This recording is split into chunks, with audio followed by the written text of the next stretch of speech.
So Marx believed in the freedom. He believed in freedom passionately. And he wrote about it. As a journalist par excellence, he wrote about it. That's the short point I'm making. Just to give you an idea of what Marx thought about freedom, he said, you must be passionate about freedom, like you're passionate about something beautiful. He lauds its spiritual qualities. That's another kind of, very, very crude thinking of Marxism, that it has no spiritual context. It is replete with spiritual context. Not spiritual in the sense of, believing in some bogeyman or some making a quantum leap and believing in things that you can't justify. But spiritualism as the refinement and distillation of human faculty, of human power, of human imagination. There is no philosophy which has thought about it in such profound terms. Marx does that. He was also, he was editor. Before he became the New York Tribune's chief of bureau, he was the editor of a Prussian, those days it was Prussia, Germanic Prussia, of a Prussian weekly called Rheinische Zeitung. He was the editor of that.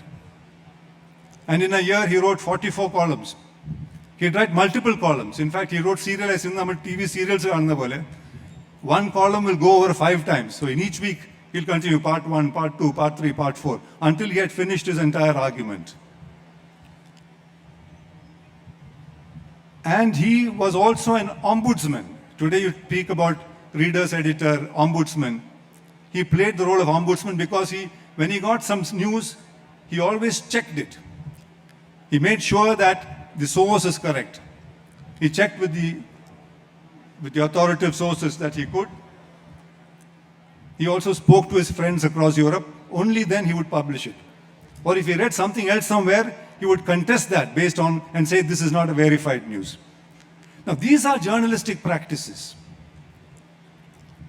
Where do you find any of this happening in today, here and now? Have we advanced as a journalistic profession? Here's a question that we have to ask ourselves.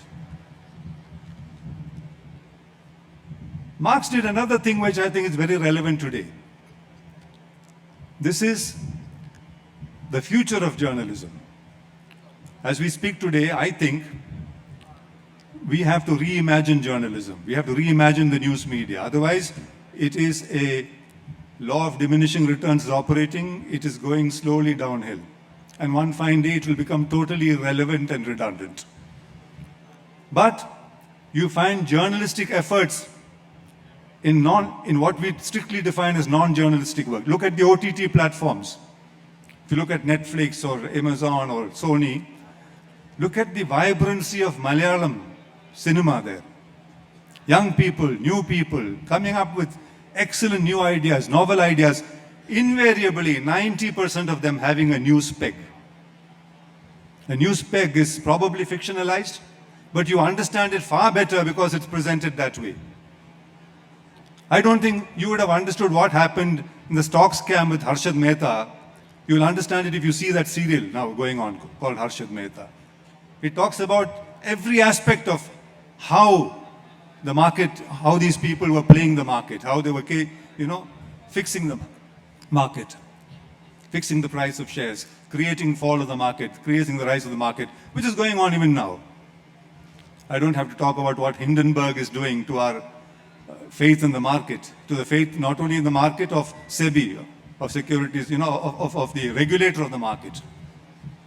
I'm sure there will be a serial on Hindenburg in the next 5 or 10 years, on what they did and how it affected people and who were the key players, who were the villains, who were the people who played along with that. So this is a form of journalism, an extended form of journalism. It is not the backyard of journalism. At one time when social media came, we said it is a backyard of journalism, social media. Now social media is the front yard and journalism is the backyard. Because newspapers and news agencies and television channels are monitoring what comes on social media, and when something goes viral on social media, that becomes a headline. So who is leading whom? Of course, there's a lot of false stuff circulating in the social media, which is why you get a lot of false news also, which then quietly brushed under the carpet without a proper acknowledgement or apology. So this understanding of how something being classified as fiction can still be very, very relevant in terms of a social comment or understanding in depth a social situation was recognized by Karl Marx, is what I'm saying, because his writing style, those who talk about him and his biographers and they've analyzed his style, say it was more like the style of Charles Dickens than that of Thomas Malthus, because Malthus was seen as the economic writer of that time, authoritatively, and he had a style. Marx wrote in the style of Charles Dickens, which is why his prose is so readable. There are dense passages, of course, that are difficult, but when he is in a flow, it is better than the best. And he says, at one point, he praised, and I quote him, the splendid brotherhood of fiction writers in England.